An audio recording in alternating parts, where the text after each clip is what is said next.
la garde à vue au Burundi, c'est le mal absolu de notre justice. Il y a des personnes qui sont en garde à vue pendant des mois et des mois, alors qu'en réalité, toute personne qui est en garde à vue ne devrait pas dépasser 7 jours, à moins que l'OPJ décide finalement de demander 7 jours supplémentaires au procureur de la République. Bref, il y a un maximum de 14 jours autorisés pour les OPJ de garder quelqu'un en garde à vue, mais on a constaté que des personnes souvent innocentes se retrouvent en garde à vue pendant des mois et des mois, souvent dans les prisons secrètes du service national des renseignements ou dans les prisons officielles du service national des renseignements. Et en fin de compte, ces personnes sont libérées sans aucune inculpation parce qu'il n'y a rien qui pesait il n'y a aucune charge réelle qui pesait sur ces personnes. Il y a aussi la lenteur des procès. Les personnes accusées d'infraction au Burundi, notre loi est claire, elles doivent être jugées d'une manière rapide, alors que la réalité est que la lenteur des procès fait que des milliers et des milliers de personnes se retrouvent en prison de manière préventive en attendant leur procès qui dure, et cela dure souvent des années.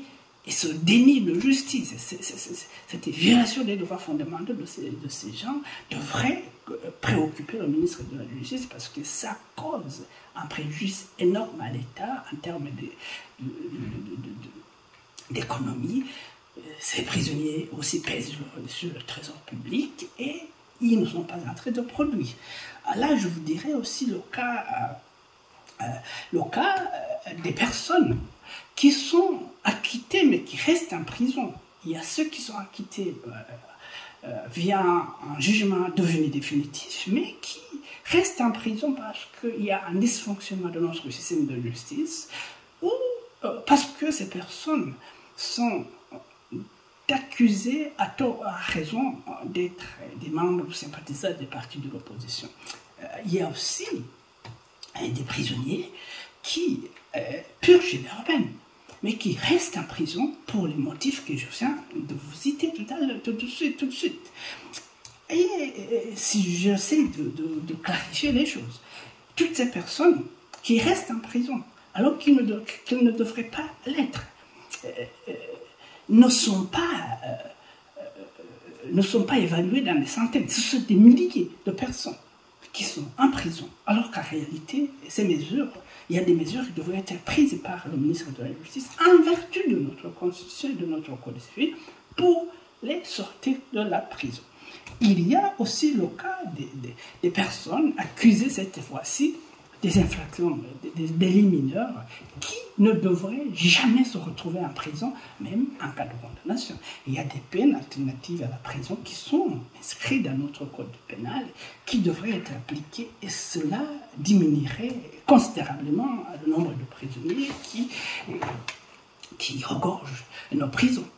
Il y a aussi les personnes condamnées, mais qui doivent aussi bénéficier des mesures d'aménagement de la peine, notamment s'il y a un cas de bon comportement dans les prisons. On constate dans notre pays qu'il y a des personnes qui sont condamnées par exemple à 20 ans et qui purgent une peine de 20 ans, qui restent en prison pendant 20 ans. Alors que notre code pénal est clair, il y a des mesures d'aménagement de la peine qui permettraient à la personne condamnée à une infraction, même à une infraction grave, de sortir de la prison le plus tôt avant la fin de sa peine, notamment en cas le cas de la libération conditionnelle après avoir purgé un quart de sa peine. Il y a aussi des mesures politiques qui peuvent être prises pour ces personnes condamnées, notamment la grâce présidentielle et l'amnistie, qui est une mesure prise par le Parlement. Et ces mesures peuvent aussi être appliquées et ça diminue considérablement le nombre de prisonniers qui regorgent en prison. Enfin, il y a les prisonniers politiques, ces gens qui n'auraient jamais dû se retrouver en prison. Ils sont des milliers, notamment ces anciens manifestants de 2015.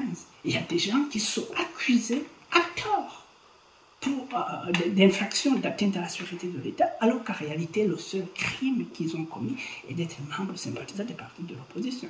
Il y a des membres du parti CNL, des membres du parti MSD, il y a des membres des partis politiques, d'autres partis politiques de l'opposition, qui se retrouvent en prison pendant des années, soit en attendant leur procès, ou qui sont condamnés à l'issue des procès fantaisistes, et qui restent en prison. Toutes ces personnes pèsent sur le trésor public et ne sont pas en train de produire.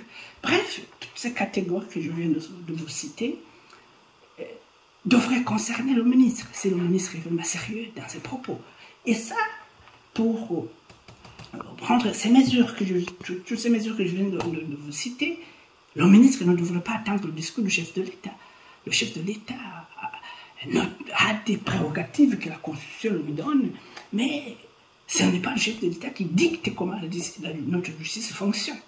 Le ministre de la Justice devrait plutôt s'assurer que ce qui est prévu dans notre Constitution, ce qui est prévu dans notre code pénal est appliqué correctement. Et si c'est appliqué correctement, toutes ces catégories de personnes que je viens de vous citer ne devraient jamais se retrouver en prison. Ce sont des milliers de personnes. Si on applique correctement notre Constitution, notre Code pénal, si on regarde ce que la Constitution et le Code pénal prévoient, on retrouve que les personnes qui sont dans ces catégories, qui sont plusieurs milliers de personnes, sortiraient immédiatement de la prison et au final, on se retrouverait avec au maximum 2000 prisonniers et ça ne pèserait pas beaucoup sur le trésor public et ça contribuerait aussi au développement de notre pays parce que toutes ces milliers de personnes seraient en train de travailler et produire pour l'économie nationale. La mesure du ministre est une mesure que nous apprécions, mais elle ne va pas très loin et surtout, ce n'est pas une faveur qui est donnée aux prisonniers, c'est leur droit. Ils sont en train d'être rétablis dans leurs droits. Et comme je viens de le dire, il fallait aller trop loin parce qu'il y a d'autres catégories de prisonniers qui restent privés de leurs droits fondamentaux reconnus par la Constitution.